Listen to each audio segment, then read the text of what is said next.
Mr. Charles Leatherby, Colonel.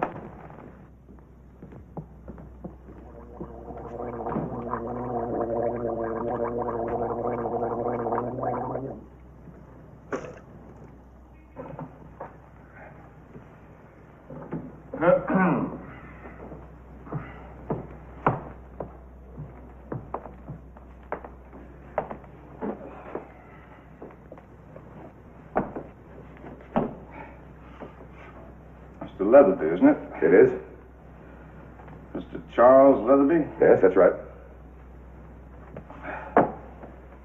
Somebody sent for you? No. And what are you doing here? You know very well what I'm doing here, Colonel Van Dyke. Oh, yeah. I remember now. You're the guy that came over here to tell me how to do my job. No, that's not it at all. You're a big wheel in the axle grease business. So naturally, you're a big wheel any place else you want to poke your nose into. Colonel, if you'll be kind enough to let me explain my position Also, here. you're a personal friend of Senator McDingle Hoffer, and you've got a letter to the commanding general. You're going to get a little action around here. Stir 'em up a bit. Get 'em off their big fat behinds. Isn't that it? Look, Why don't you stay home where you belong? because I've got a boy in trouble over here and I'm going to get him out of it. Do you understand that? How? How are you going to get him out of it?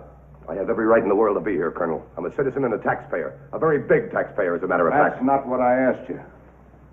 You said you're going to get your boy out of this trouble, and I want to know how. I'm very interested in that. I warn you, Van Dyke, you've got no right to talk to me like this. All right, then I'll change the question. How do you think you're going to help him by coming over here and making a bloody nuisance out of yourself?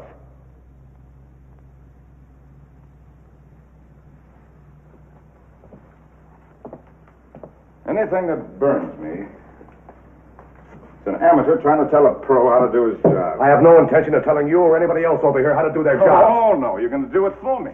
You're going to buy the boy out of it. I heard all about that. In front of a dozen people, you tackled one of my men and tried to take the matter out of my hands. You're going to do it for yourself. Cash and carry. Send him some dough. Dough fixes everything. Don't you know I could have you thrown in a jug for that? Trying to make a personal deal with a foreign government? That wasn't the idea at all. It just so happens that this is not a cash and carry business, Mr. Leatherby. You're not dealing with the A&P now. These are cannibals, Mr. Leatherby. Head-hunting, bloodthirsty cannibals who are out to eat us up. Would you care for a drink? Yeah, sure would. Have a chair. Thanks. Miss Cates?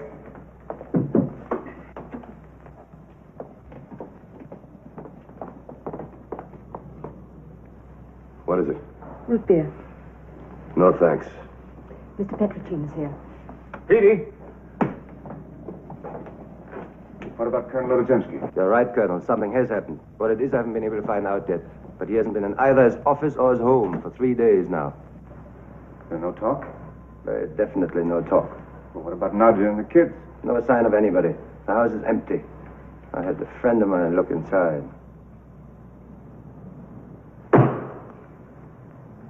Well, stay with it, will you? I intend to, sir. Tap every contact you've got. If you need any help, call me or Miss Cates, understand? Oh, yes, sir. Okay, hop to it. Good morning, sir. Good morning.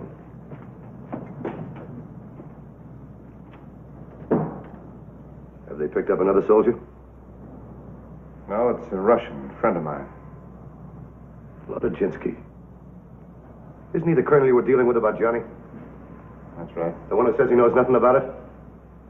Now, that was his job. Those were his orders. And he's still a friend of yours? One of the best. In any case, let's get one thing settled anyway. Maybe we're not as emotionally involved as you and Mrs. Leatherby, but otherwise we want your boy back just as much as you do. Colonel, if I've been at all But the hasty... terms are going to be pretty stiff, Mr. Leatherby. You've heard something? What branch of the axle grease business are you in, anyway? Leatherby Products manufacture valves. You had much experience in swapping human beings? No? How does the idea appeal to you? I don't know what you mean. Well, there are a couple of Germans in this sector that the Russians want. They want them so badly, as a matter of fact, that they're willing to trade us Johnny for them. We deliver the Germans, they give us Johnny. How does a deal like that sound to you? If they're Germans and if they've done something wrong... Who said they've done anything wrong? Well, they must have. Otherwise, why would the Russians want them? In Toledo, Ohio, that would be a very shrewd observation. Over here, it's half-witted. They could be just as innocent as your son and still be wanted. Supposing, just for the sake of argument, that they were innocent. How would you feel about it then?